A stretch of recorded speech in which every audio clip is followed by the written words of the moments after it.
¿Qué tal? Bienvenidos nuevamente a un podcast que estamos hoy el día reunidos con mis hermanos.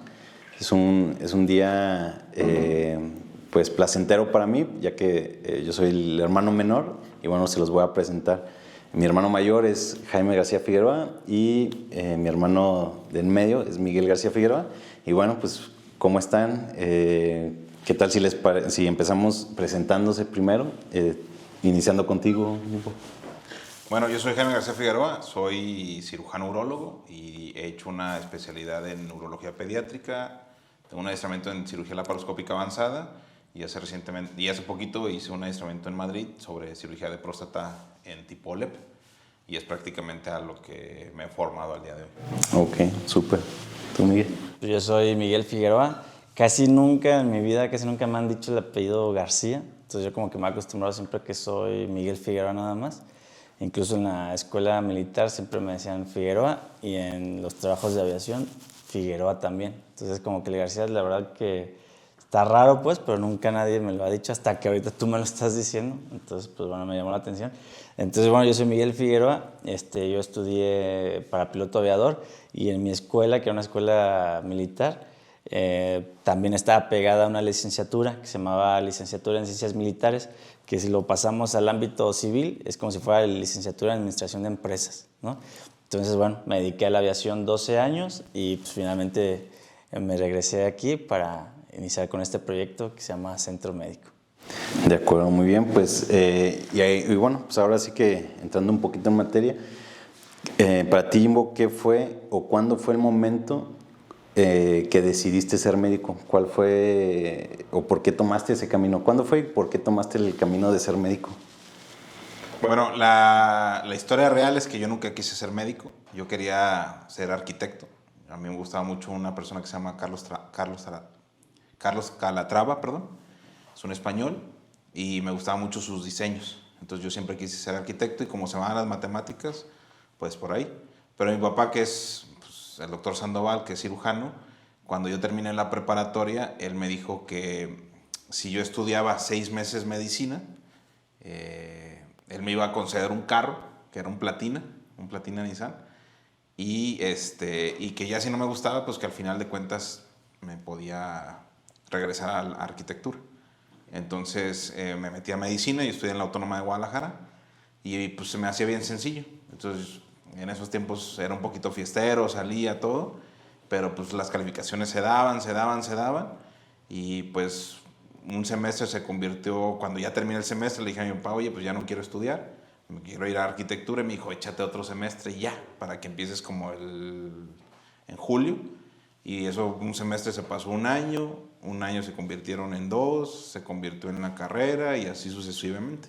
Todavía tengo el sueño de guajiro de estudiar arquitectura, que realmente es como lo que más me gusta, pero pues ese fue el motivo real de estudiar medicina, porque fue un juego mental que me puso mi papá y al final de cuentas pues por eso terminé estudiando medicina. Ok, ¿y en algún momento dudaste estudiar medicina?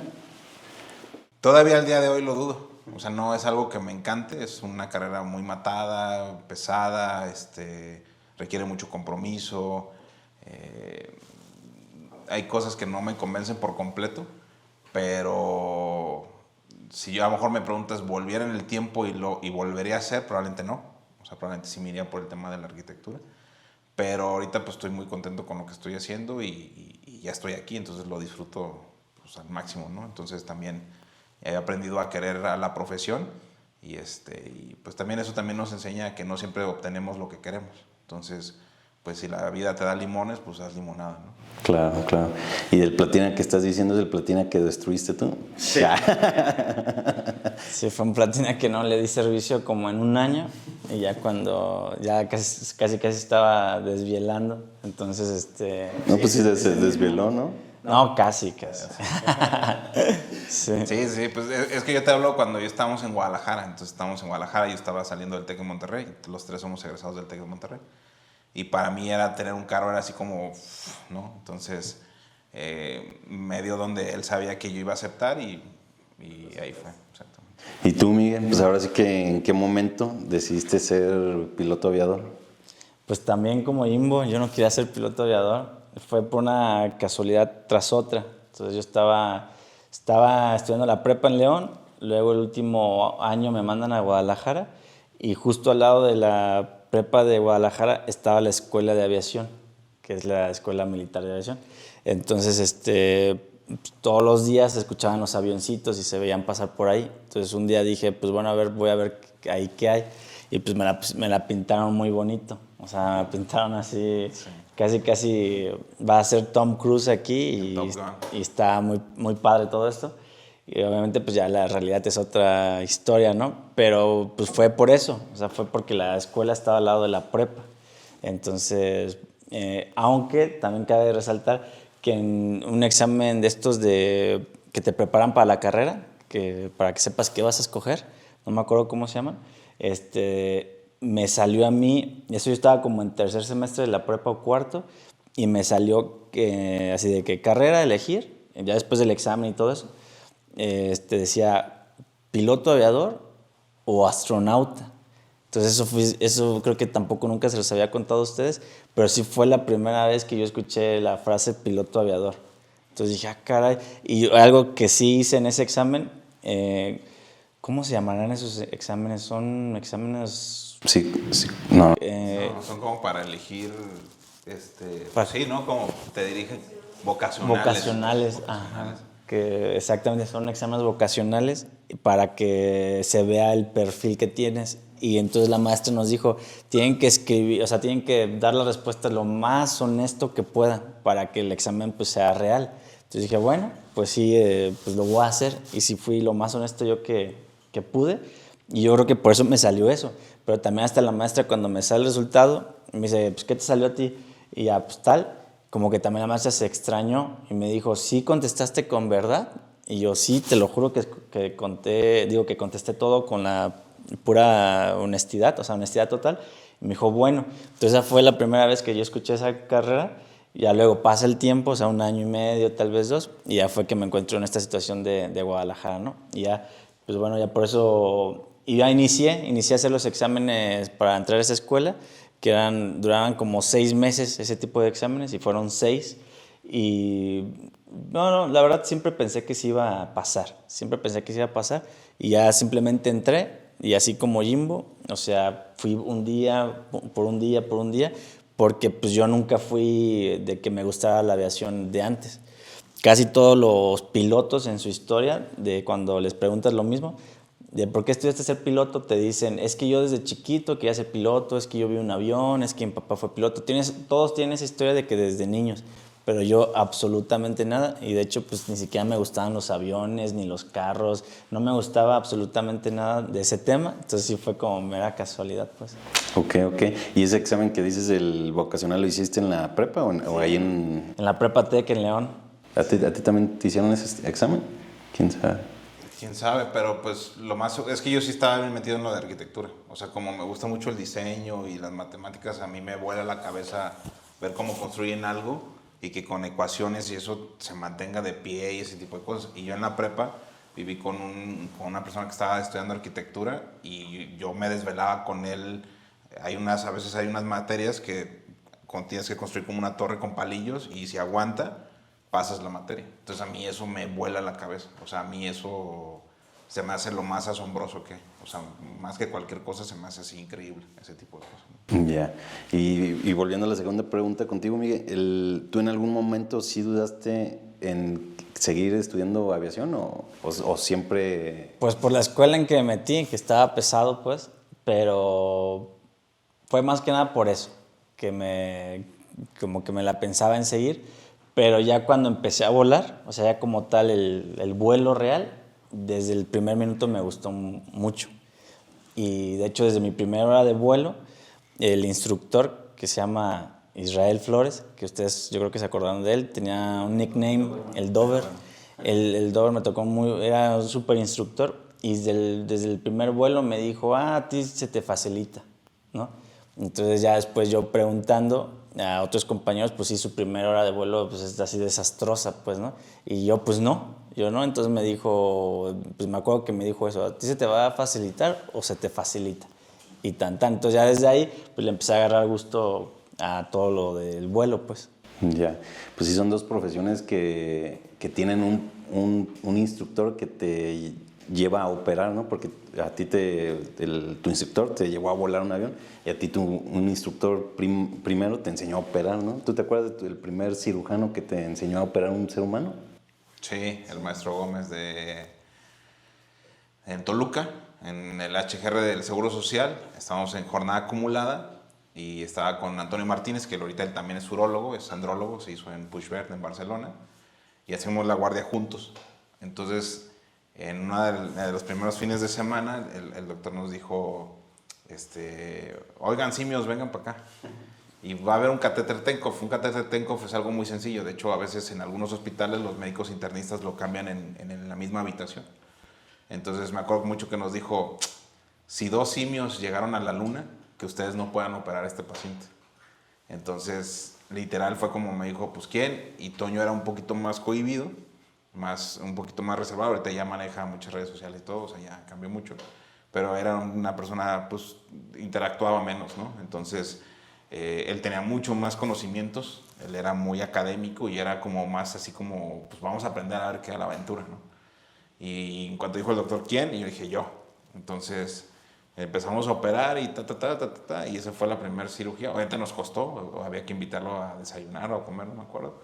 Pero esa fue la primera vez que yo operé un ser humano. Y la verdad es un poder así, pues tienes una vida que depende de ti, ¿no? Entonces te acostumbras a esa adrenalina y la verdad está, o sea, por eso sí me gustó el tema de mantenerme, porque es una adrenalina y aprendes a vivir con la adrenalina y obviamente pues, los retos van creciendo poco a poquito. Ahí operas con las coronarias del maestro. Si tú haces un error, pues realmente tú no eres el que te estás equivocando, se está equivocando el maestro, ¿no? Pero esa fue la primera vez en HGR Toluca. Pero ahí, por ejemplo, para operar un primer ser humano, sí tuviste que pasar 6 años, ¿no? O 5 años por médico general, el servicio. Bueno, yo primero, en la Autónoma de Guadalajara, que es donde yo me formé, son 4 años, en muchas escuelas son 5. Yo hice 4 años en la Autónoma, luego el internado lo hice en el HGR 110 de Guadalajara, que es como uno de los hospitales más grandes de ahí. Y el servicio social, pues vas a una comunidad y ahí estás, ¿no? Y ya pasando de ahí, pues después hice el examen nacional, el ENARM, y ya quedé en cirugía. Y ya fue cuando me quedé en Toluca el primer año y luego de ahí me fui a La Raza. Entonces, sí, para ser cirujano, mínimo tienes que estudiar 6 años, ¿no? Entonces, ya después de ahí entras. Y ya conforme tu desempeño, pues los tutores o los maestros te van soltando el bisturí. Hay quien les sueltan hasta el segundo año y hay quien a los 15 días te dicen, ten, opera. O sea, tú una vez que entraste ya a la especialidad, ¿en cuánto tiempo te soltaron el bisturí? No me acuerdo si fue el primero o segundo fin de semana. Sí. O sea, pues es que vas a operar. Entonces, esa de ahí. Y en esa estaba muy bien porque no tienes... En México, en Ciudad de México, muchos residentes de segundo y tercer año rotan a los HGRs, o sea, los hospitales de segundo nivel, para ser hermanos. Y ahí los de Ciudad de México no iban a Toluca. Entonces, aunque eres R1, pues tú eres como el R de mayor jerarquía. Entonces tú operas todo o al menos ayudas a operar todo. Ya cuando llega La Raza, pues ahora sí eres el R más chiquito y pues ahí es cuando te traen como animal, ¿no? Pero ahí al final de cuentas sí. O sea, yo empecé en la Gloria y luego caí y luego hice R2 de cirugía y luego caí más profundo a hacer R2 de uro. Entonces sí, o sea, bajé como 15 pisos en un año. Y ya luego de ahí fue como subir y pues 9 años de especialidad. Claro, está chistoso porque tú tardaste 6 años y un pedazo más para operar a un paciente y en la militar es un poco diferente, ¿no? O sea, tú cuando empezaste a tener el primer vuelo, no en solo pues, pero el primer vuelo. Sí, antes de contestarte voy a hacer un pequeño paréntesis porque, bueno, qué bueno que estamos haciendo esto del podcast, pues es el primero entre los 3. Y también ahorita que estamos diciendo estas experiencias, pues sí va a haber muchas cosas que no nos hemos podido contar porque siempre hemos buscado la chuleta, pues. O sea, siempre hemos estado pues, estudiando, trabajando, siempre alcanzar la siguiente meta, todo esto. Y pues eso hace que el tiempo para platicar este tipo de cosas pues no haya, ¿no? O sea, no hay el momento ni el tiempo para platicar eso. Entonces yo creo que también es que qué bueno que lo estamos haciendo porque pues va a ser como un formato en donde en donde compartamos muchas historias, pues, ¿no? Que no nos conozcamos. También, exactamente. La verdad no, Sí, yo he tenido más pláticas con ustedes del negocio que de cómo estás emocionalmente, ¿no? Sí, ándale, exactamente. O de las, pues, de las experiencias o de todo eso, pues, y de las anécdotas, casi no las sabemos.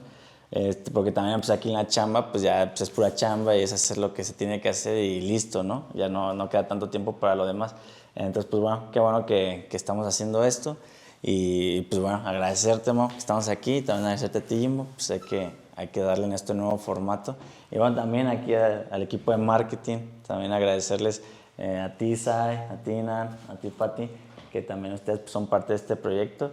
Y pues también realmente pues cualquier persona de centro médico es parte de este proyecto porque al final de cuentas es el mismo grupo, es el mismo equipo.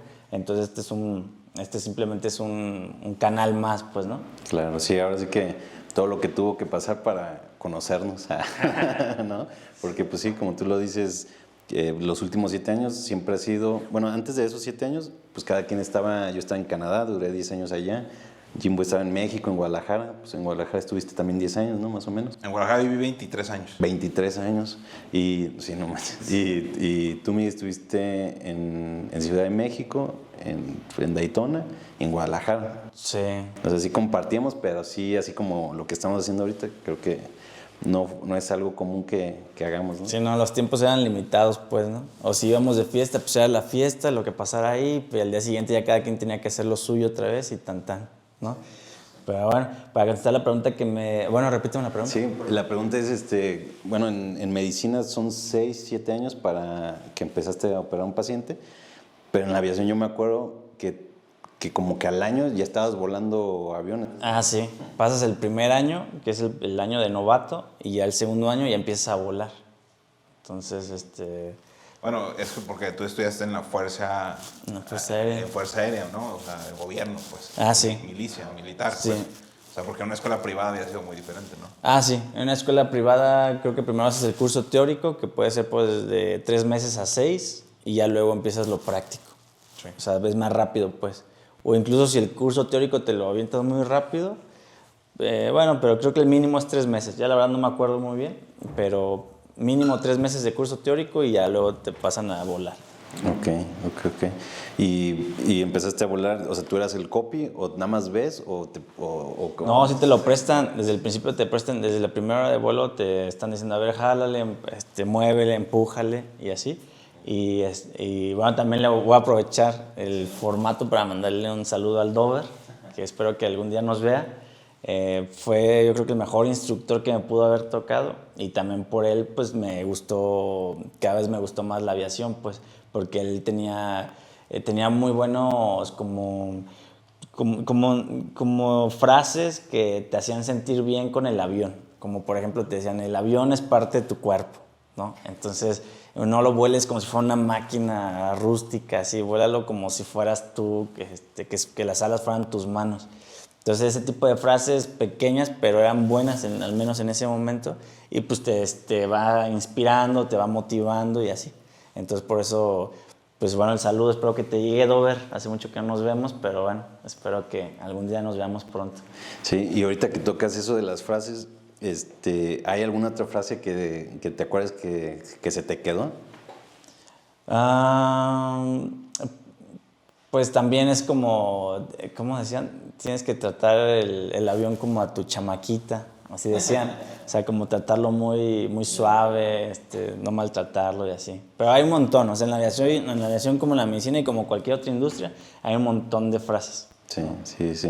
Y bueno, pues también tú, Jimbo, pues por ejemplo, aquí fue un año, y ese año pues yo recuerdo, no sé si estuve yo en el primer año tuyo, que te iba a visitar y tal, pero yo veía como que lo pesado que era a través de pues, tu físico, de tus ojos, de tu cansancio. O sea, sí era muy pesado, ¿no? En los 5 primeros años de medicina también entra en algo pesado como excesivo, o es como una licenciatura más tranquila, la medicina general. Mira, también depende de dónde lo hagas, ¿no? Y qué propósito. Yo tenía compañeros, bueno, amigos, pero te parece que son amigos, que cuando estudiaban medicina se metían de lleno así a full a la biblioteca y estaban ahí, bla, bla, bla. De hecho, yo me acuerdo mucho que en el primer año de medicina yo ya conocía a unos amigos del TEC de Monterrey. Uno es Ramón Mendoza, el Toco, famoso Toquiño. Él está en León, es traumatólogo, hizo la subespecialidad en articular. Entonces, yo me acuerdo que yo llegué jugando con él, pues como siempre, ¿no? Como yo era en la prepa, y nos sentamos, y enfrente de mí estaba el que terminó siendo el segundo o tercer lugar de promedio de la escuela, y estábamos jugueteando, y de pronto la doctora o doctor dijo, ya, silencio, estamos en clase. Y entonces volteó esta persona, me volteó a ver y me dice, no todos venimos a jugar. Aquí vamos a ser los doctores del futuro. Y yo dije, yo vengo por un platina, compadre. ¿Sí? O sea, yo en 2 meses me voy. Entonces, realmente, pues, yo tengo la facilidad de que leo algo y lo aprendo. O sea, yo tengo una memoria así, lo aprendo brutalmente. Entonces, yo leo algo una vez y no me basta, me sobra. Entonces, por eso se me fue muy sencillo. O sea, yo leo algo rápido y pum, me lo aprendo. Entonces,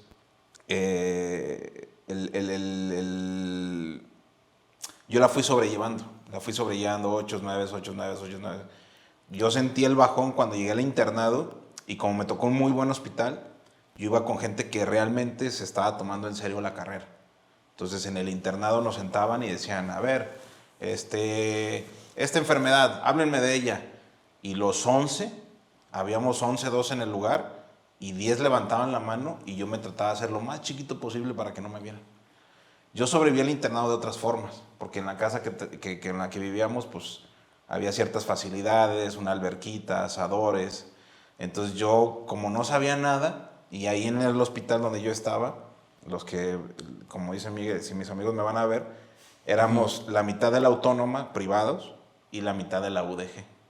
Entonces, los de la UDG nos tiraban carrilla de que no sabíamos medicina y nada más estamos ahí por el dinero, y nosotros les tirábamos carrilla pues porque decíamos, pues es lo único para que te va a alcanzar, ¿no? Entonces, que al final de cuentas hice muy buena amistad con los de la UDG. Entonces, ahí al final de cuentas, muchos amigos, Miguel Barrios, otros que estuvieron ahí, pues siempre me tenían de bajada de que tú no sabes nada de medicina, pero yo veía otras formas de sobrevivir, ¿no? O sea, le traía el café a la doctora, iba por los pendientes, o sea, yo era el que no sabía medicina, pero resolvía. Entonces, eso me fue sobresaliendo. Muchos doctores me decían, pues hijo, no sabes nada de medicina, pero le echas muchas ganas, tienes mucha disposición, entonces nada más ponle un poquito más de seriedad, porque ahí todavía sentía que la medicina era un juego. O sea, para mí todavía era como, no pasa nada, ahorita lo resuelvo.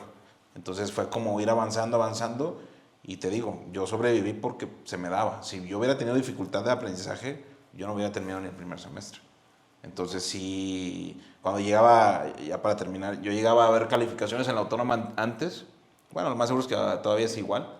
Te publicaban las calificaciones.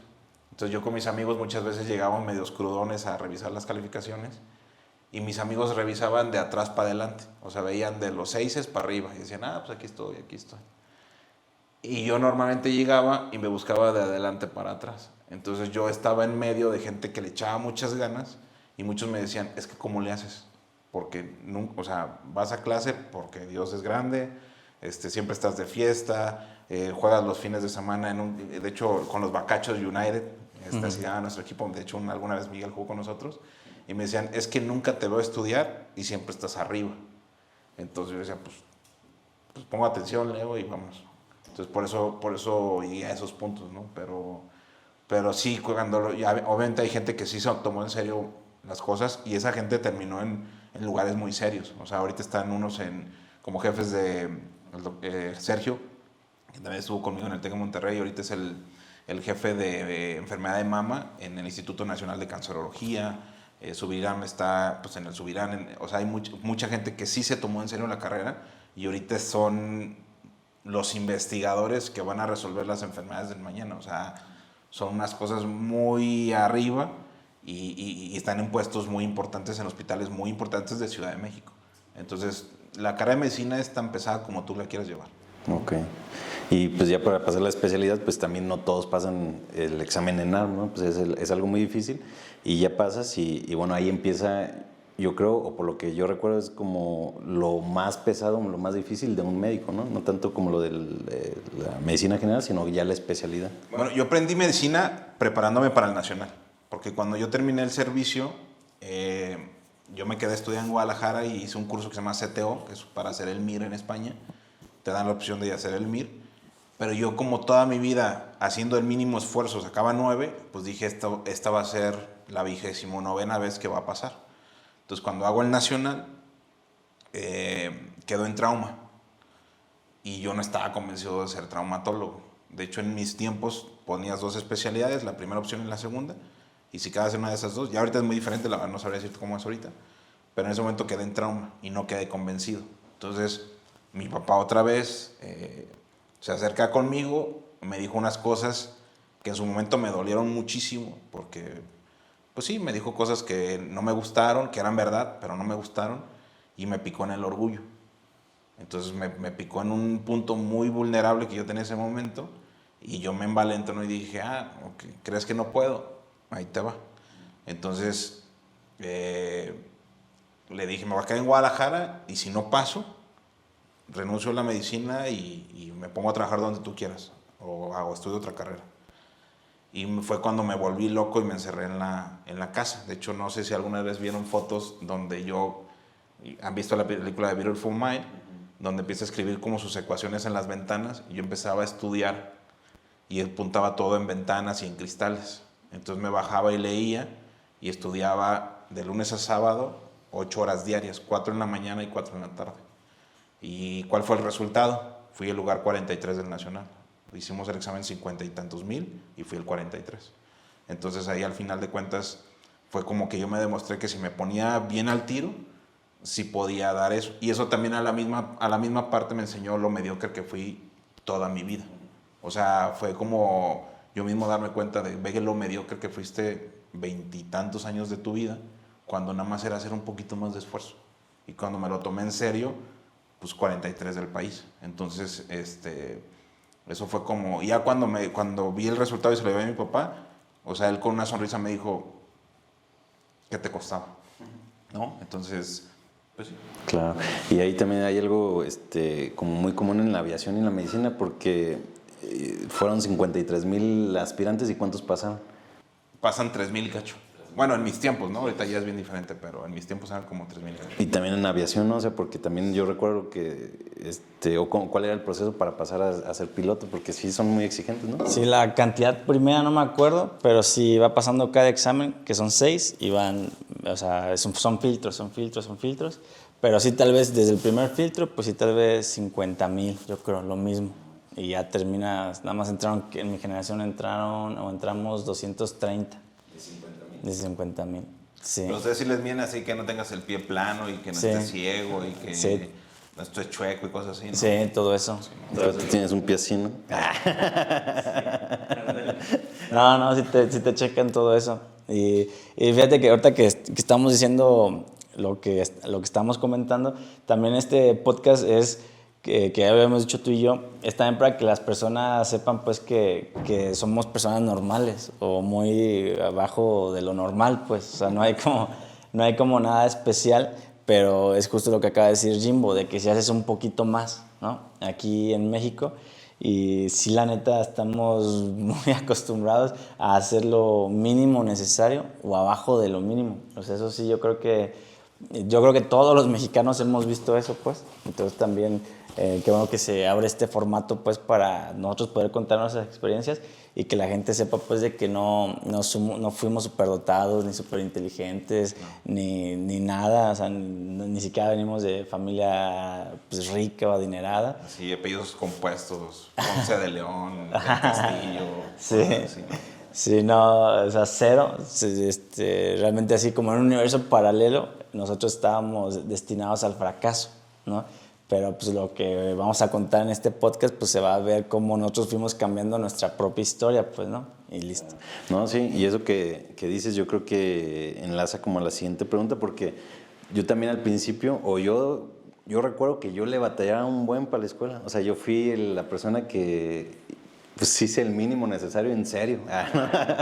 Porque pues yo sí reprobaba, yo sí no iba a clases, o sea, no me gustaba en absoluto la escuela, porque yo creo que yo me quedaba en el punto donde me sentaba, escuchaba al maestro y yo siempre decía, ¿pero por qué él me está dando esa clase? O sea, como que esa era mi gran pregunta, y cuando a veces pues decían cosas que yo decía, o sea, no entendía pues el formato, ¿no? Yo creo que eso a mí me dificultó mucho mi vida porque pues siempre estaba en problemas con mis papás o siempre pues era como pues ahora sí que como el burro, ¿no? De los hermanos. Yo me acuerdo de ti, Imbo, que también, que siempre eras de 10, güey. O sea, siempre eras una persona de altas calificaciones. Y Miguel, pues tú eres que como intermedio. Sí, o sea, no. Y o sea, yo pues que sí, soy no, normal. de 10, 9, 8, pues, de 10, 9, 8. Sí. Pero te costaba la escuela. No tanto. Y bueno, siguiendo lo que estás diciendo, nosotros tenemos ciertos valores que aunque estuvimos siempre separados, yo por ejemplo el valor que digo que tenemos en común es como el trabajo duro, como que siempre estamos como en ese constante trabajo duro para el desastre, para la educación y para las novias, para los amigos, siempre está el trabajo duro, ¿no? ¿Y ustedes qué valores o qué valor ven que tenemos en común ahorita que ya hemos trabajado y convivido estos últimos 7 años? Pues yo me voy incluso un poco, o sea, todavía hasta el principio, o sea, también para que la gente sepa de dónde realmente venimos. Y mi papá viene, yo creo que de pobreza extrema, o sea, literal pobreza extrema, lo que la definición en el diccionario está. Y mi mamá viene de una familia que eran pues ignorantes, pues, eran ignorantes de lo que tenían, porque pues tenían propiedades, específicamente tenían un rancho muy grande, los papás de mi mamá, pero que no sabían lo que valía, no sabían lo que era, porque no sabían cómo sacarle provecho a ese rancho. Entonces por eso digo que era de una familia ignorante. Y bueno, pues ya nuestros papás pues se juntan y todo eso, pero yo mi primer recuerdo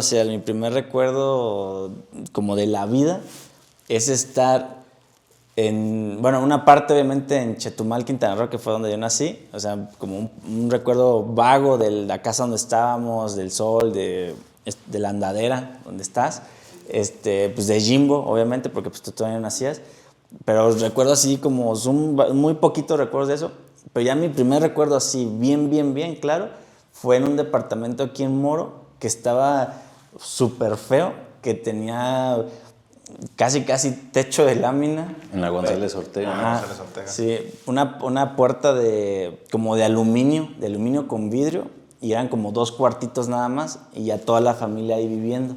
Entonces, eran así como, pues sí, literal, humilde todo el PEX, pues, ¿no? Claro. Sí, y bueno, como tú dices, es bueno que sepan, porque de ahí nacen pues como a lo mejor ciertas fortalezas entre nosotros de lo que hemos sido ahorita, ¿no? Entonces, pues ¿qué valor dirías que tenemos como en común? El trabajo duro. O sea, porque mis navidades fueron muy diferentes a las tuyas. Yo lo que le aprendí a mis papás, y es bueno y malo, es trabajar a 30 horas al día. O sea, desde que yo tengo uso de razón, mi papá era trabajar, mi mamá era trabajar. Y a lo mejor por eso no tenemos esos otros valores, a lo mejor el valor de sentarte a los 3, si una pareja nos dice, vamos a desayunar y comer y cenar juntos, nosotros lo vemos como una pérdida de tiempo.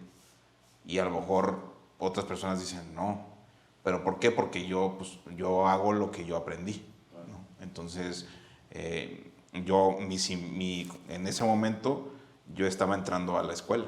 Entonces yo era un niño con muchas limitaciones, donde a lo mejor Santa te decía, oye, pues nada más escoge una cosa, ¿no? Porque, pues, no sé, pedías en ese momento, de mis tiempos, los que vean el video de mi edad, me van a decir, no, pues que el Ricochet, porque era un carro así que volteaba y no sé qué, y te llevaba el Icopet, ¿no? Entonces, sí. Y pues daba bien poquito, lo que sea. Entonces, yo también creo que mucho el tema del aprendizaje fue porque mi mamá, cuando yo nací, cuando yo estaba aquí, que llegamos aquí a Moroleón, como dice bien Miguel, mi papá primero fue médico naval en Chetumal, de ahí pasaron situaciones familiares, se fueron a Morelia, y mi papá trabajando en Morelia, trabajaba en el Seguro Social, pero en la medicina privada no despegaba, entonces vivíamos con el sueldo de médico cirujano del Seguro Social. Entonces, pues era pues apenas, ¿no? Era apenas. Y de ahí un doctor de aquí, el doctor se llama Antonio, se me fue ahorita el nombre, pero es Antonio, que es dueño del Hospital San José, lo vio operar y porque empezó a llevar pacientes a Morelia y le dijo, oye, pues sabes que vente para acá. Pero mi papá vino acá pues fracasado, sin trabajo, sin dinero, con 3 hijos, hasta el tope de deudas, y por eso y empezó a venir una vez por semana, luego 2 veces por semana, luego 3, y dijo, ¿sabes qué? Pues acá hay una oportunidad, y se vino para acá. Entonces, él llegó fracasado de Morelia, y aquí empezó a tener éxito. Entonces, por eso llegamos a ese departamentito, porque pues era para lo que nos alcanzaba.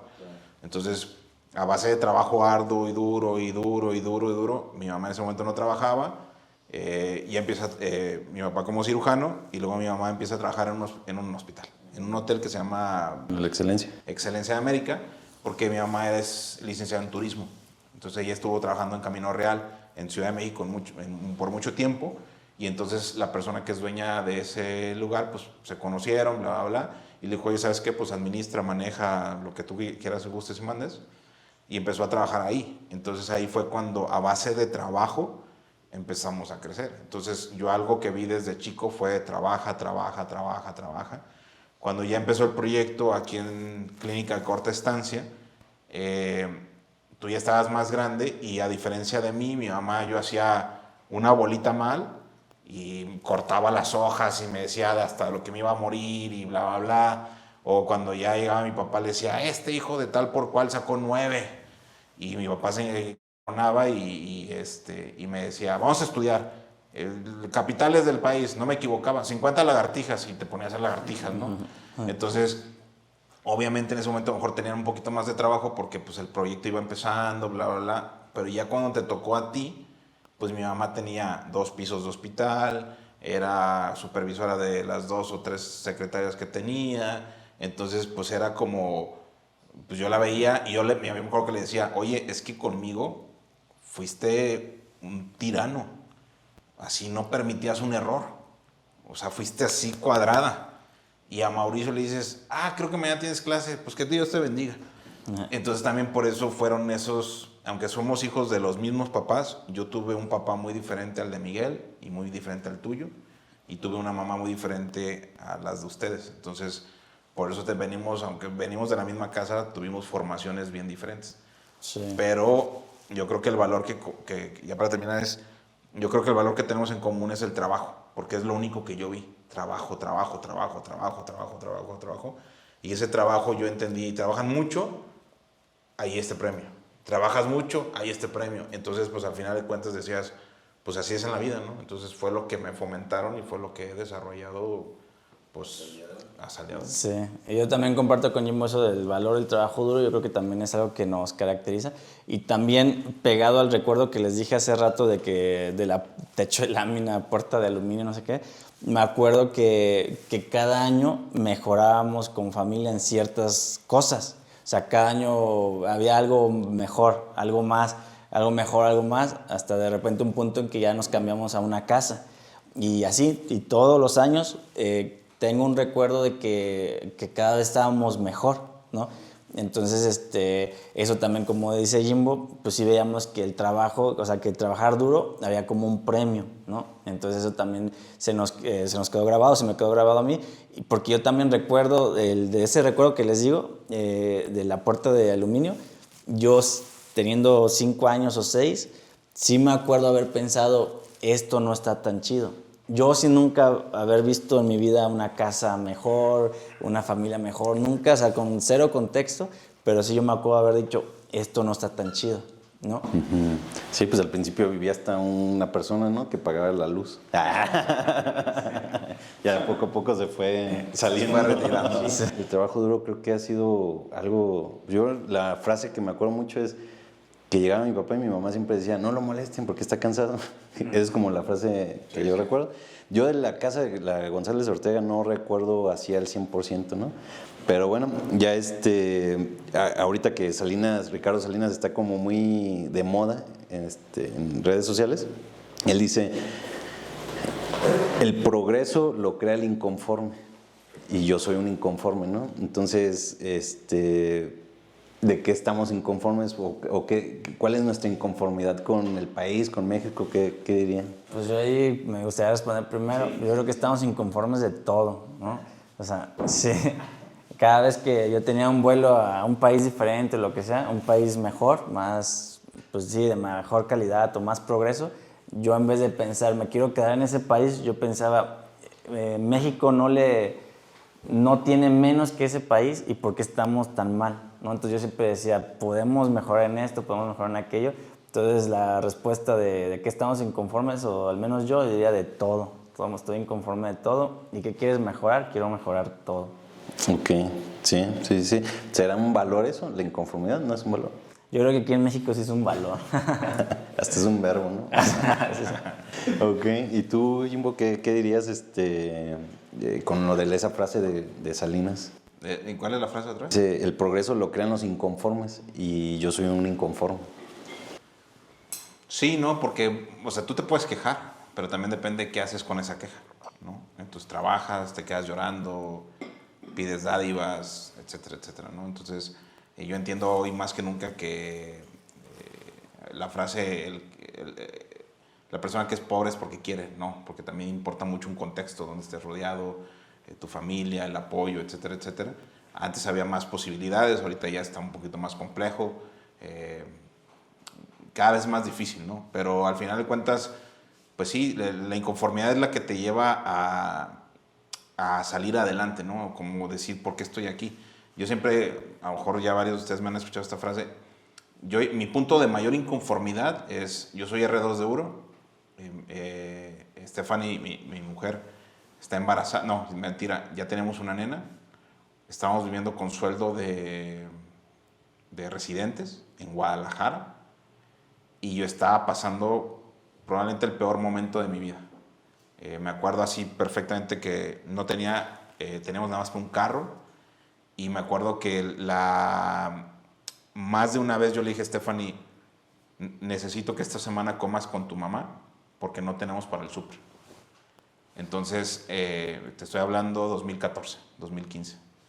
Más de una vez yo tuve que caminar 5 kilómetros para llegar a mi casa porque el camión que yo tomaba de la 46 hacia mi casa hacía vuelta y ya no tenía para el siguiente camión y el camión costaba 7 pesos.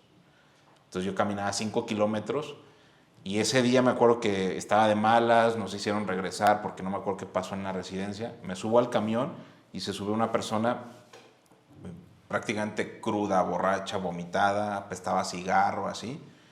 Y en ese momento yo me acuerdo que tenía un celular y tú estabas publicando que estabas en Canadá esquiando y Miguel estaba en Miami. Entonces yo me acuerdo que dije, ¿cuántas decisiones tomé equivocadas para que yo esté en el inframundo y mis hermanos estén en la cima del cielo? Ahí fue cuando dije, todo está mal, todo lo hiciste mal, nunca entendiste el mensaje. Tu mediocridad te llevó al punto más bajo de la vida. Y ahí fue cuando dije, no lo vuelvo a vivir, no lo vuelvo a vivir. Entonces, de ahí fue como, me acuerdo que en el R3 yo ya le decía a los doctores, doctor, yo le cargo las maletas, yo le ayudo en la cirugía, y los doctores me veían así como, pues, no. Y en el R4, el doctor Parga y el doctor López de Rivera, pues como que me dijeron, pues tanta necesidad tienes, pues ven, cárgame las maletas, lava los instrumentales. Pero yo decía, pues me va a dar 1,000 pesos, pero 1,000 pesos ya es para los pañales de la niña, ya es para esto, ya es para aquello.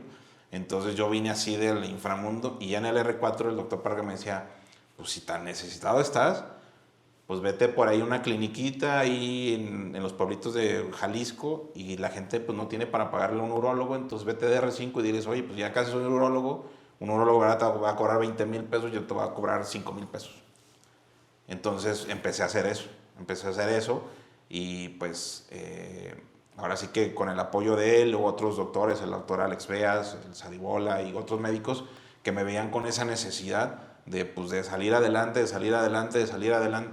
y ahí fue donde dije, no, pues la paroscopía y ese tipo de cosas. Entonces yo creo que una de las cosas que al menos a mí, y ahorita ustedes me dicen, tocar fondo ha sido la mayor bendición que he tenido en mi vida, porque cada vez que toco fondo subo 3 kilómetros y vuelvo a tocar fondo y subo otros 3 kilómetros. Entonces, Yo agradezco cada vez que toco fondo porque para mí es como un brincolín. O sea, caigo y ¡pum! Y obviamente cada vez que me equivoco caigo más fuerte y ¡pum!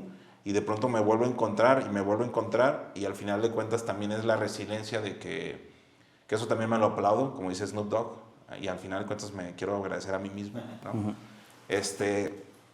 Porque mucha gente toca fondo y se queda ahí, ¿no? Y pobre de mí y esto y aquello, pero yo siempre he entendido que la posición en donde estoy es gracias a mí, para bien y para mal. Ahí también, pues, ya que han pasado los años, entender, pues, que sí era como tocar fondo, pues, pero también era porque era el proceso, pues. O sea, más bien ahí, ya estando aquí sentados, pues sabemos, pues, que era un proceso, ¿no? O sea, era un proceso de la carrera de medicina, pues, porque también ya mucha gente que conoce o el aspecto de la salud o el tema médico, pues, sabe que es una inversión. Es una inversión como la carrera de medicina, porque saben que son de 12 a 15 años de estudiar sin recibir dinero.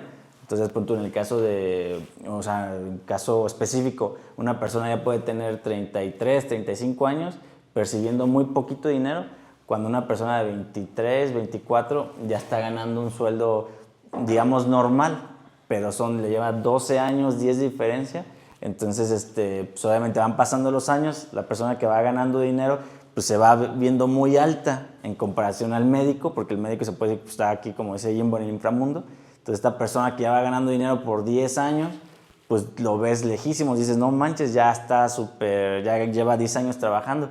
Pero ¿qué pasa con el tema de los médicos? Que ya se gradúan, empiezan a trabajar y como en cuestión de 2 años, 3, pon tu máximo, lo pueden empatar o lo pueden rebasar, ¿no? Puede ser más bajo.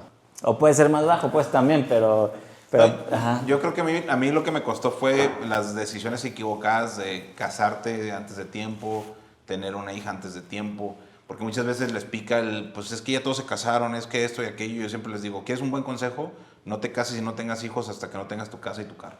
Porque si no, tú crees que el camino es romántico y te dices, no, pues es que el amor con frijoles, no es cierto. O sea, al final de cuentas yo creo que la peor decisión que tomé en ese momento fue haberme casado y no solamente hice eso, tuve una hija. Sí. Entonces, ¿por qué? Porque al final de cuentas, si tú tienes un hijo, condenas a uno de los dos a cuidar. Entonces ya si ella te está ayudando con lo económico, te atoras. Entonces no hay prisa. Y ahorita en la medicina puedes tener 40 años y tener un bebé perfectamente bien cuidado. Entonces aquí al final de cuentas es no traer más gente a la pobreza. Porque yo estaba bien empinado y todavía dije, ¿cómo me complico más la vida? Déjame caso.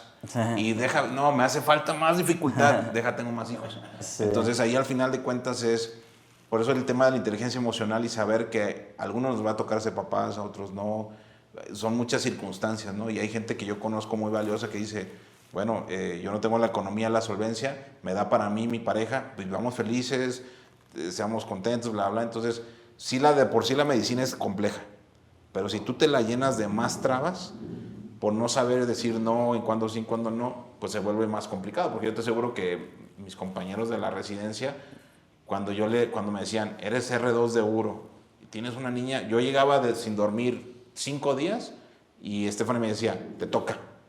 Y yo decía, Dios de mi vida. Entonces, pues nunca descansé de los primeros 2 años. Entonces sí, claro. Ahí son, como dijiste bien al principio, el video es para que mucha gente vea que otras personas se equivocan y a veces no se aprenden los errores de enfrente, pero sí dices, no, sí le batalló un buen compadre.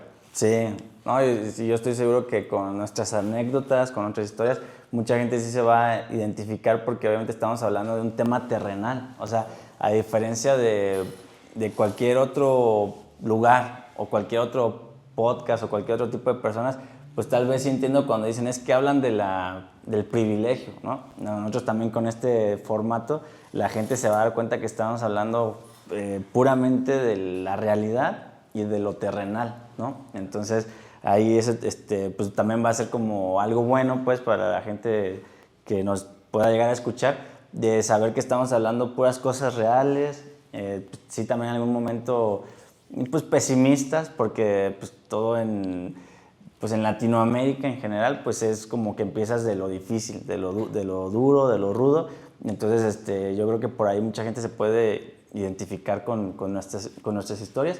Y si no se identifican, pues que al menos sepan que hay gente que está dispuesta a rifárselo, a cambiar su historia, pues, ¿no? Como en el caso de nosotros, que nosotros siempre estuvimos al pie del cañón para cambiar nuestra historia, pues, porque también ya incluso yo como piloto, pues sí, como piloto, yo también no había ciertas cosas que me gustaban y volví a cambiar como un giro de 180 grados para buscar la cosa que sí me gustaba, ¿no?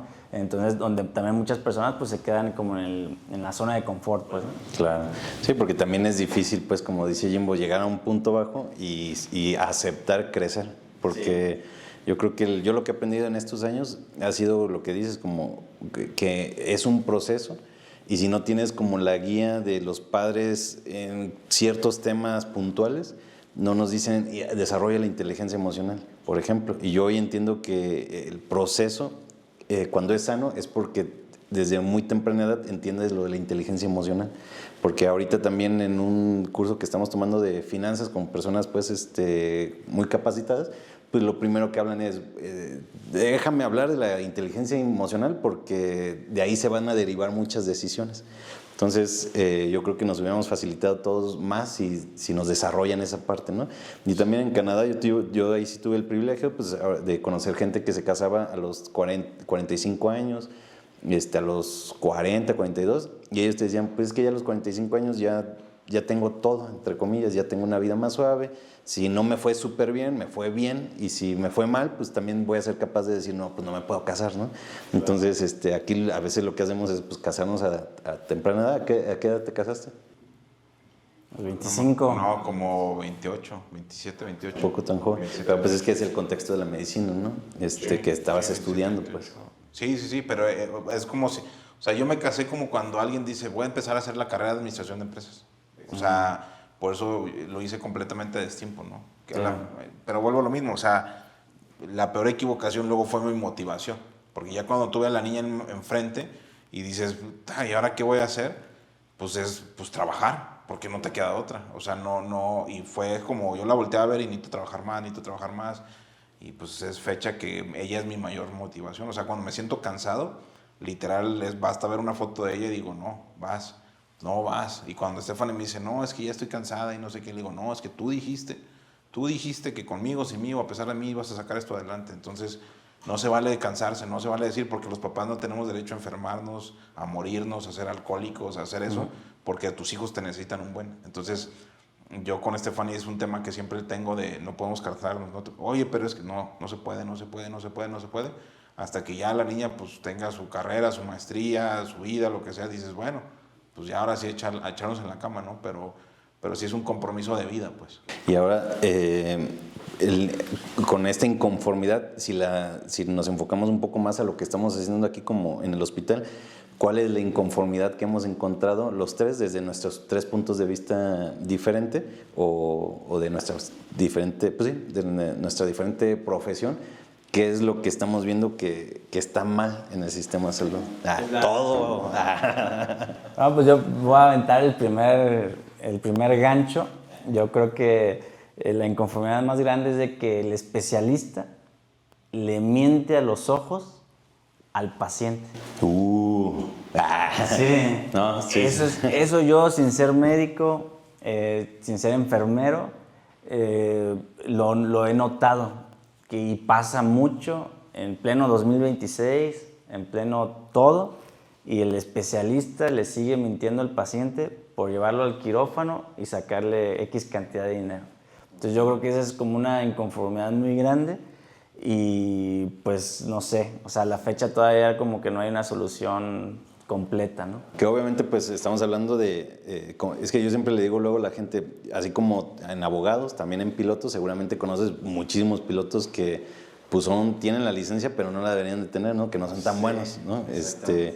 Pero como estamos enfocados en la medicina, pues hay especialistas que sí vemos eso pues como el mal especialista, ¿no? Sí. Entonces, tú, Jimbo, cuando dice Miguel eso, sí se te vienen a la mente algunos especialistas, se te vienen a la mente esas prácticas.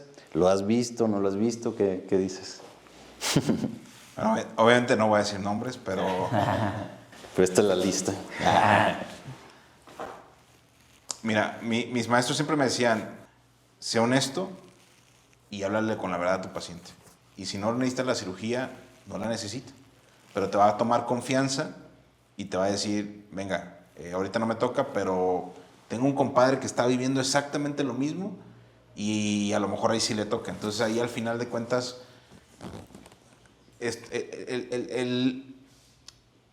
yo alguna vez cuando ustedes llegaron aquí al proyecto, cuando platicábamos, yo les dije, nadie honesto en la medicina se vuelve rico, porque no puedes operar a todos. No hay que hacerle cirugía a todos.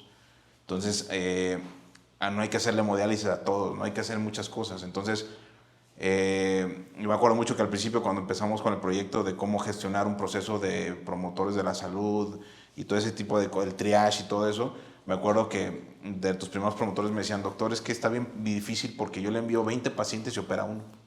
Le envío 30 y opera uno. Le digo, es que no lo necesitan. Y todos ya venían con el speech de me tengo que operar. Entonces, aquí al final de cuentas es, yo siempre he pensado que diciéndole la verdad al paciente, sea buena o sea mala, el paciente va a tomar la mejor decisión para su salud. Entonces, he tenido la oportunidad y la confianza de que inclusive varias personas que están en esta habitación me han traído sus familiares y han visto cómo les digo las cosas como son. A veces yo siempre digo al paciente, yo siempre te voy a decir la verdad, a veces te va a gustar, a veces no te va a gustar. Pero de esos 30 pacientes que me traían ustedes para yo operarlos, uno la necesitaba. Entonces, obviamente a veces el paciente me dice, doctor, entonces ¿por qué el otro médico me dice que necesito operar? Le digo, bueno, pues es que el otro médico a lo mejor puede tener una quincena atrasada, el carro, el Mercedes en pagos, la casa de 5 millones o 3 hectáreas ahí. Pero al final de cuentas, el mayor problema, y yo pues, que vengo de Guadalajara, estuve 23 años allá, el mayor problema es, como dijo Miguel, que el especialista conoce ese poder, esa información, y yo que por ejemplo soy urólogo pediatra, les dicen a los papás, urge que operarte tu hijo. Si no lo opero mañana se va a morir. Entonces, ¿qué está dispuesto un papá normal a hacer por su hijo? Todo.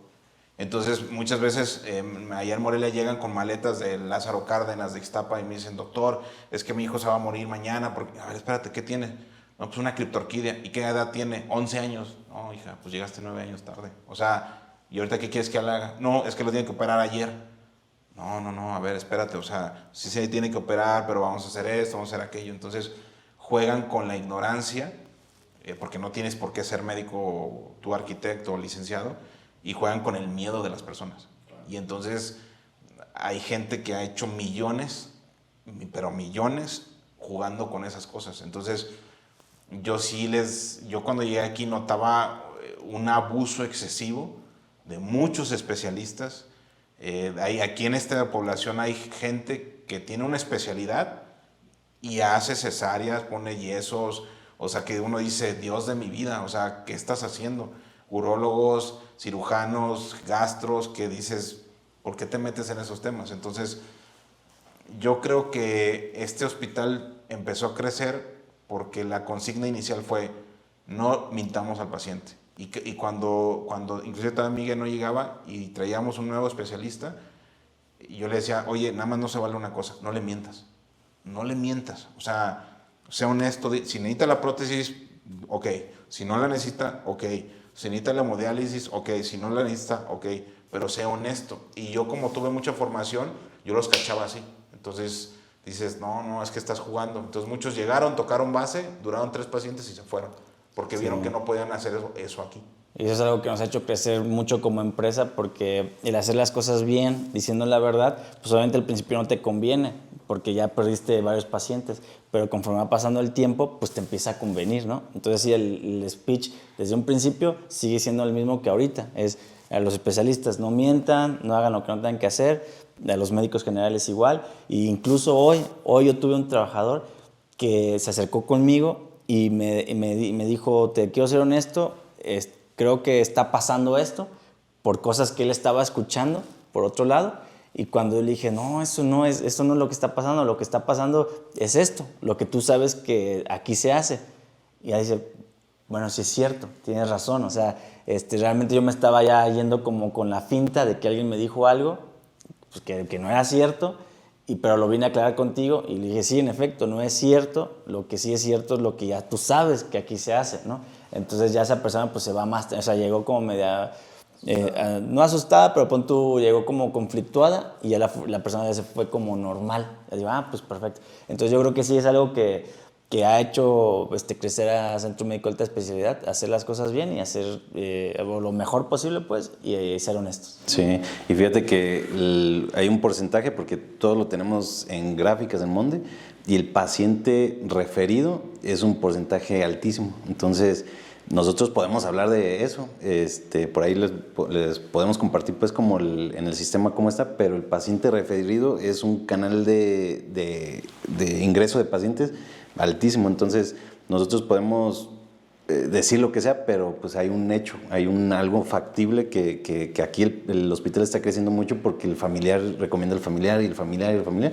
Y pues sí, al principio yo sí recuerdo muchos casos que todos en las llamadas me decían, es que me tengo que operar ya. Me tengo que operar de urgencia de próstata. Esa era una llamada así muy común y yo siempre subía la información de este paciente es urgente de próstata y salía el paciente y decía, no me van a operar, pues tal. Y yo me sacaba onda hasta que un día tuvimos una plática y me dijiste, la cirugía de próstata como tal no existe, la de urgencia, porque tú le pones una sonda y que el paciente se opere cuando él decida, pues. O sea, no es como de hoy a mañana. Obviamente va a haber sus casos excepcionales, ¿no? Que sí se debe de operar la próstata de urgencia, pero era algo muy común, así súper común, ¿no?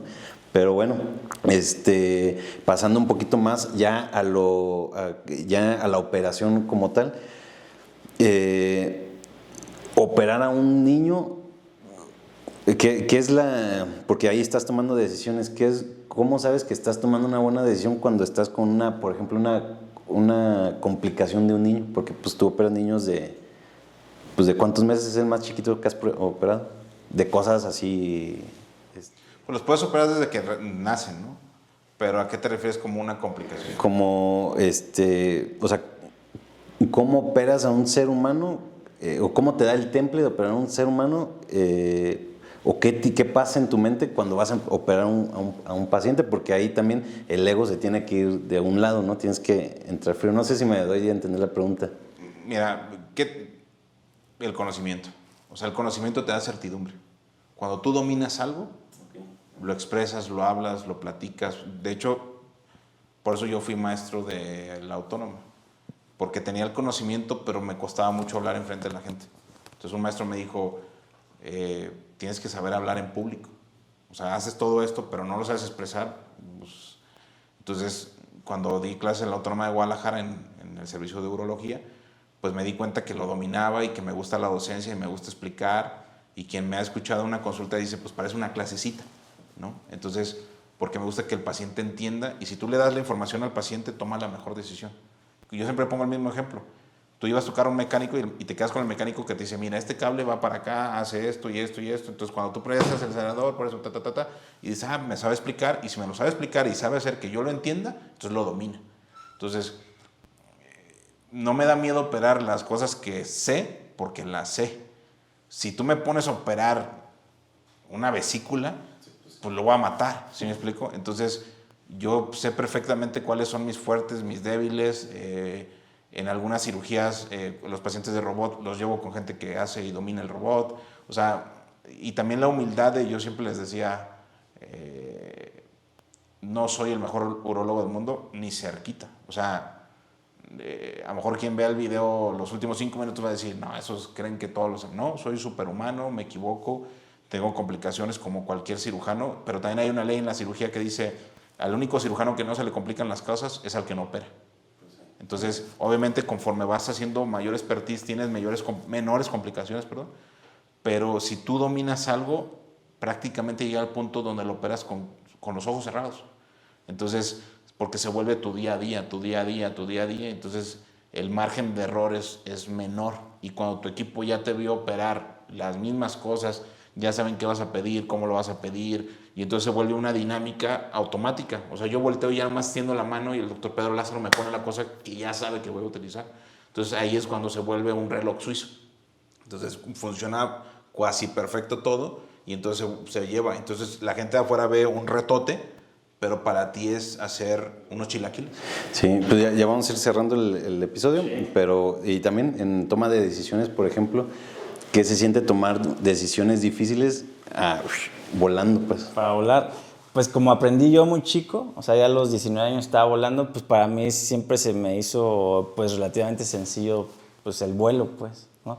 Porque pues empiezas en aviones chiquitos, pon tú para 2 personas, luego para 4, luego para 6, y así vas subiendo hasta que llegas pues, a pilotear un avión para 300 personas. Pero para mí siempre fue lo mismo. O sea, para mí era los mismos principios, todo era lo mismo. Cambiaban los sistemas, ya tal vez tenías piloto automático, sistemas electrónicos más avanzados, toda esa cosa. Pero para mí siempre fue lo mismo, ¿no? Entonces, no sé también por qué, también los aviones más grandes a mí se me hacían más fáciles de volar. No sé por qué. Debe haber como una explicación ahí. Pues tal vez porque no se mueven tanto con el viento o algo, no sé. Pero pues realmente, o sea, para ser concreto con la respuesta, qué se tiene que... ¿Cómo fue la pregunta? Pues, ¿qué se siente tomar decisiones ya en el aire? Pues, tomar decisiones, pues es nada, no siente nada. Pues, es sencillo, pues. Sí. Sí, Tequila terrenal. Sí. Ándale. Ay, sí. No, pues es que es como los... Ya sé. Es como los chavos que saben jugar muy bien fútbol, pues dicen, es goleador, pues dices, oye, pues, ¿qué tan difícil te cuesta meter un gol? Pues te va a decir, pues nada, pero lo llevo haciendo desde los 3 años, ¿no? Entonces, pues va por ahí, pues, ¿no? Ya si fuera como que si quisiera buscarle más de qué tan difícil es, pues sí tienes que conocer el avión, tienes que conocer de dónde viene el viento y qué instrucción te está dando el control aéreo. Entonces sí tienes, o sea, sí hay más cosas, pues, pero así como una respuesta sencilla, pues sí no cuesta mucho porque ya tienes el conocimiento de antes, pues, ¿no? Claro. Y ya por las últimas preguntas, porque pues nos podemos extender mucho, ¿no? Pero se sale de control una cirugía, se está complicando el paciente, porque yo he visto casos de que viene el paciente mal y a pesar de toda la situación no lo puedes preparar como para meterlo a quirófano. Entras a quirófano y yo me ha tocado ver situaciones contigo, con mi papá, con otros cirujanos como sumamente tensas. ¿Cómo te controlas cuando ya algo está en el caos? Lo primero que tienes que tener es calma. Calma y respirar o sea, al final de cuentas yo también siempre les digo al equipo, el responsable del quirófano es el cirujano. El cirujano que agarra pinzas y las avienta y menta y el láser no sirve y tú no sirves y nadie sirve, el único que sirve soy yo, pero algo está pasando por culpa de ustedes y el paciente no está avanzando, es un cirujano muy poco capaz. Porque está demostrándote sus frustraciones. Y cuando tú entras a un quirófano así, dices, quisiera que él me operara. Pues no, claro que no. Entonces, cuando las cosas se han puesto duras, que por ejemplo una nefrectomía, que estamos abriendo la cava o que estamos algo así, y de pronto se abre un poquito más de lo normal y en 30 segundos sangra 2 litros, literal, tú hablas con cualquier cirujano vascular o urólogo, te va a decir, ponle el dedo y deja de sangrar. Pero es una presión lo suficientemente para que no sangre, pero también si le presionas mucho se empieza a desgarrar como hilo de medio. Entonces ahí cuando ves que todos están cansados y están asustados, le pones el dedo, respiras y yo siempre trato de estar lo más tranquilo porque cuando me ven tranquilo a mí, aunque ellos sienten que está pasando algo, como que todo el mundo está tranquilo. Entonces yo le digo al anestesista, oye, está sangrando, tal, doctor Pedro, suelta los hombros, tú descansa, bla, bla, y aunque yo por dentro tengo la adrenalina a 100, yo simplemente no quito el dedo. Entonces, que eso hace mucho no hago una nefrectomía abierta, pues probablemente desde prepandemia o a lo mejor pandemia fue la última que hice. Y entonces todos respiran, les digo, siéntense un rato, suéltense, tráiganse una Coca-Cola, agua, unos chicles, chocolates. Cinta para la vena. Exactamente. Y al final de cuentas es cuando hay más tensión, es cuando más tranquilo tienes que estar. Porque si tú te empiezas a mover, como en un huracán, cuando está el huracán y ya te agarró en una casita, quédate en la casita. Porque si tratas de correr, te va a llevar. Entonces ahí es cuando hay que tener más tranquilidad. Literal, como dicen en el terremoto, no grites y corras porque te vas a caer o te vas a equivocar. Entonces cuando el tormenta está, no te muevas.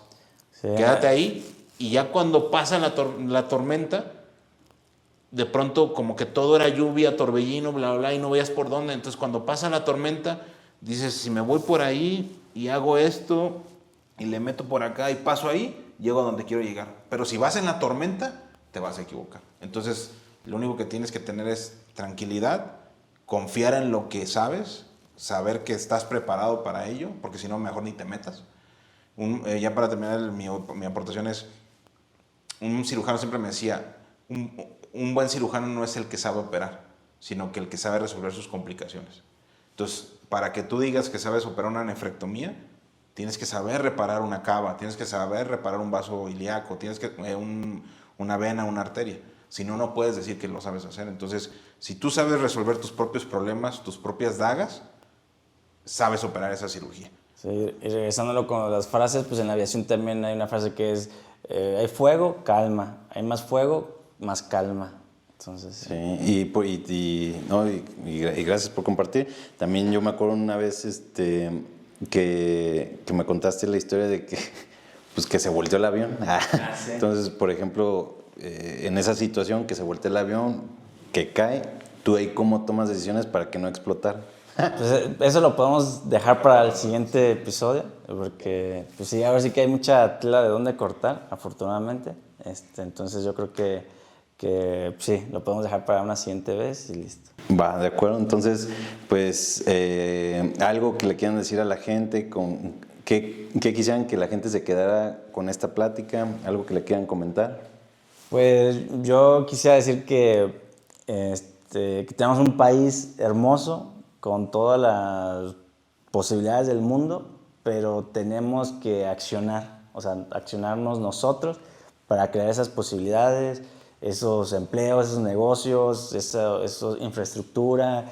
El tema político, pues obviamente nos afecta mucho como mexicanos, o sea, también ahí tenemos que, es un tema muy grande lo que pasa en la política. Entonces yo creo que México tiene las capacidades totalmente de ser un país primermundista, pero tenemos que hacerlo, o sea, tenemos que empezar a accionar y empieza desde aquí, desde los pueblos más pequeños de México, donde los lugares con menos infraestructura en México, con menos personal, con menos, no sé, menos de todo, empieza aquí ese cambio. Muy bien. ¿Tú, Jimbo? No, pues más que nada, pues cuando me presentaste el proyecto de hacer esto, yo lo vi como una oportunidad justamente de eso, de que primero pues sepan que, volvamos a las frases, ¿no? El éxito de la noche a la mañana tarda 15 años, ¿no? Entonces, ahorita quien nos pudiera ver dice, no, pues desde el privilegio y su comodidad y bla, bla, pero no se chutaron partes de las historias que comentamos ahorita, ¿no? Dos, que todos tenemos la oportunidad de hacer un cambio. Hace poquito subí un post que me gustó mucho, una frase que decía, lo que no estás cambiando lo estás aceptando. Entonces, estamos a tiempo siempre de cambiar, de modificar. Nosotros que hemos tenido la oportunidad de estar en otros países, como dice Miguel, yo siempre me siento bien orgulloso de ser mexicano y de decir en dónde estoy, y ahora que estuve unos meses en España y etcétera, es un país hermoso, con gente hermosa, con gente bien trabajadora, que no deja de empujar, entonces, y también cuando teníamos las participaciones en radio les decía, los buenos somos más. Entonces, esto es un pequeño esfuerzo para que muchas veces nos subestimamos y no nos damos cuenta de los grandes cambios que hacemos en nuestro pequeño entorno. Entonces, si este podcast le ayuda a una persona, a cambiar su entorno por las palabras que escuche aquí, para mí es una victoria, ¿no? Ya contar la historia o no, pues a mucha gente se puede dar aburrida o no, pero al final de cuentas siempre hay un punto que te motiva, una película, una caricatura, un podcast, un audio, que te hace cambiar, ¿no? Entonces yo me siento súper terrenal, no creo que sea el mejor en nada absolutamente, pero ese estudiante de medicina de Moroleón que ahorita está estudiando y que la está pasando mal y que se siente solo y bla, bla, que diga, pues si él pudo, yo puedo. Yo lo veo con 2 manos, con 2 ojos, con 2 orejas, medio calvo, pues si él pudo, pues yo más. Entonces, al final de cuentas, y también Moroleón es una ciudad con muchas oportunidades, con gente muy capaz, y que ojalá también cada vez haya más médicos egresados de aquí, originarios de aquí, que egresen de mejores hospitales que nosotros y que regresen y que le devuelvan a esta población un verdadero nivel de salud, un verdadero nivel de atención con especialistas honestos, que le expliquen a sus pacientes, que los ayuden a resolver sus problemas y que también les orienten a decir, bueno, yo no puedo, pero vete para allá, ¿no? Entonces, esa es la intención, ¿no? Sumar un poquito y con uno, si hacemos 200 podcasts y una persona sale avante eso, bienvenido sea. Claro, pues sí, pues ahora sí que yo me uno a sus comentarios. Creo que a mí me gusta la palabra esa de inconformidad. Seamos inconformes siempre en lo que estemos haciendo. Este proyecto lleva 7 años y ha buscado solucionar las inconformidades pues, de esta población, porque sí hay muchas cosas que se tienen que hacer a nivel político y a nivel hasta arriba de la pirámide, pues hay mucho también que hacer. Y bueno, aquí el objetivo pues es que nos conozca la gente, que sepa que simplemente todo lo que se ha construido aquí es por trabajo duro, por gente que tenemos algunos valores que han aportado al proyecto.